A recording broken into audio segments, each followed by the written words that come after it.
Once upon a time, there was a bear who lived in a dark and cold cave high up in the snowy mountains. The bear's name was Bruno, and he was strong, brave, and kind. He had brown and shiny fur, black curious eyes, and sharp powerful claws. He liked to go out hunting rabbits and deer, fishing for salmon in the river, and exploring the shadowy forests that surrounded his cave. But he also liked to sleep and dream, and sometimes he would stay curled up in his cave for days without seeing sunlight. Bruno felt lonely and bored living in such a hostile place. Sometimes he dreamed of escaping from there and traveling to a green and flowery valley where he could find friends and fun. Other times, he would become furious with the cave and shout out his misery and resentment. The cave was inhospitable and dangerous, full of pointed rocks, noisy bats, and poisonous spiders. Bruno didn't feel comfortable in the cave and thought it wasn't the right place for him. One day, Bruno saw a traveler approaching the cave. The traveler's name was Marco, and he was a wise and adventurous man. He wore a blue tunic, a wide-brimmed hat, and carried a backpack full of books and maps.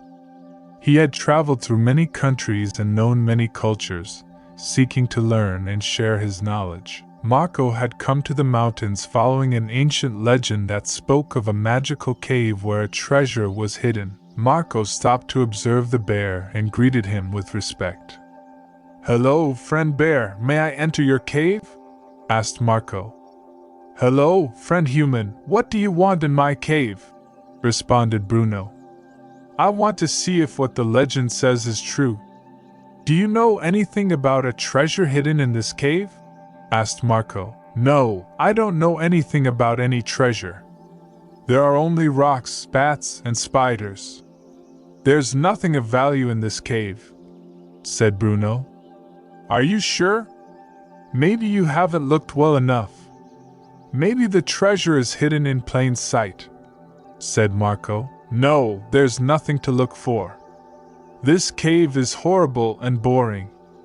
There's nothing I like about it," said Bruno. "What about yourself?" asked Marco. "What do you mean?" asked Bruno, confused. "I mean that you are the real treasure of this cave. You are a beautiful, strong, and kind bear. You are a marvel of nature," said Marco. "Me, a treasure? No, I'm not. I'm a lonely and sad bear. I have no friends or fun. I have nothing that makes me happy," said Bruno. "Don't say that. This cave is a school, not a prison. It's the place where you learn and grow. It's the place where you face adversities and overcome them. It's the place where you realize your value and your essence," said Marco. "What value? What essence? I have nothing worthwhile. I have nothing that defines me. I'm a bear without meaning or purpose," said Bruno. "That's not true. You have great meaning and great purpose. You're a bear who knows how to transform the cave into your home. You're a bear who knows how to use the resources that the environment offers you to survive and protect yourself. You're a bear who knows how to maintain your purity and essence despite difficulties," said Marco. "How do you know? How can you say that?" asked Bruno, surprised. "I know because I've seen many places and many beings. I've seen green and flowery valleys where animals lived happily and in harmony. But I've also seen gray and polluted cities where humans lived sad and in conflict. I've seen that happiness doesn't depend on the place but on attitude. I've seen that beauty doesn't depend on form but on essence. I've seen that treasure doesn't depend on wealth but on kindness," said Marco. "And what does that have to do with me?" asked Bruno. "It has to do with the fact that you are an example of happiness, beauty, and treasure. You are happy because you accept your reality and make the most of it. You are beautiful because you express your nature and respect it. You are a treasure because you share your kindness and multiply it. said Marco. I don't understand what you mean, asked Bruno. I mean that you are the treasure I was looking for. I mean that you are the legend I was following. I mean that you are the magic I was expecting, said Marco. Me, a treasure, a legend, magic? No, I'm not. I can't be, said Bruno. Yes, you are, and I'm going to prove it to you, said Marco. Then Marco took from his backpack an old and worn book and opened it to a page where there was a drawing of a cave and a bear. He showed the drawing to Bruno and read what the text said. High in the snowy mountains, there is a dark and cold cave where a brown and shiny bear lives. The bear is strong, brave, and kind, and has the power to transform mud into gold. The bear is the guardian of a hidden treasure that can only be found by one who is capable of seeing its beauty and essence. The bear is the protagonist of a fable about adversity and beauty that teaches that one should not let oneself be contaminated by the environment but maintain purity and essence. Bruno was astonished and ashamed. He realized he had been unfair to the cave that had given him life and the opportunity to express his beauty. He also realized that he didn't need to flee from there but could be happy and grateful in the cave. Thank you, sir, said Bruno humbly. Don't thank me, thank the cave, said Marco, and he left. Bruno remained alone in the cave, thinking about everything Marco had told him. He felt confused and emotional and didn't know what to do. He looked around and saw the cave with different eyes. It no longer seemed dark and cold, but cozy and warm. It no longer seemed inhospitable and dangerous, but safe and protective. It no longer seemed horrible and boring, but magical and fascinating. Then Bruno noticed something he had never noticed before. In one of the cave walls, there was a small hole where a ray of light entered. Bruno approached the hole and saw that on the other side there was a wonderful landscape.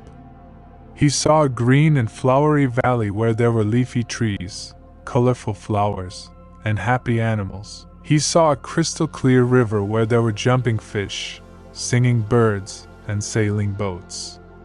He saw a blue and clear sky where there were white clouds, bright rainbows, and twinkling stars. Bruno was amazed and ecstatic, and felt great joy.